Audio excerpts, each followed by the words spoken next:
জানেন খুব তরুণ বয়সে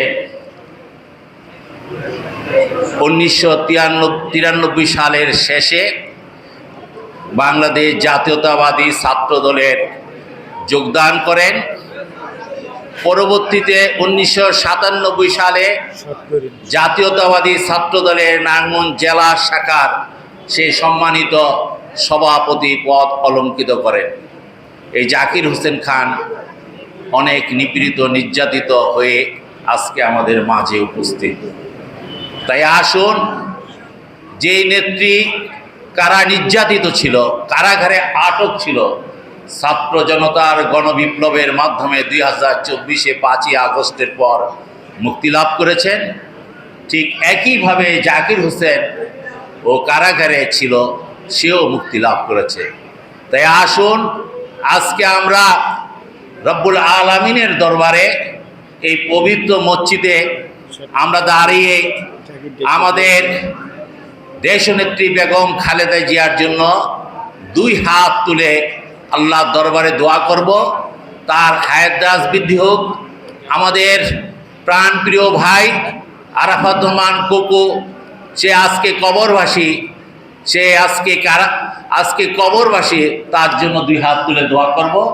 আমাদের দেশ নায়ক, যিনি সুদূর লন্ডনে অবস্থান করতেছে,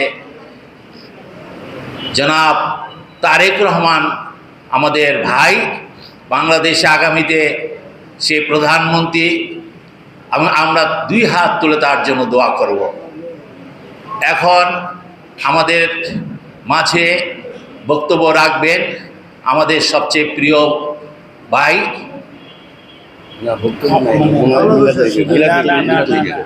জাকির হোসেন খান। বিসমিল্লাহির রহমানির রহিম।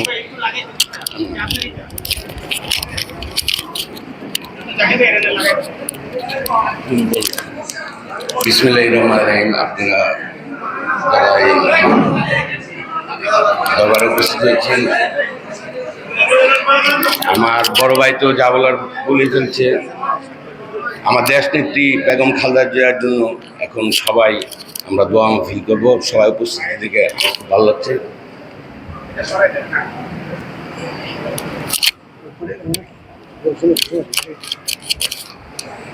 আমরা আমাদের দলের জন্য এবং আমাদের দলের নেতৃবৃন্দের জন্য, সবার জন্য দোয়া, এবং আমার দেশ নেত্রী 80তম জন্মবার্ষিকী উপলক্ষে এখন আমাদের হুজুর সবাই মিলাদ মাহফিল হবে। আপনারা সবাই উপস্থিত আছেন, আমার খুব ভালো লাগতেছে, খুব খুশি হয়েছে।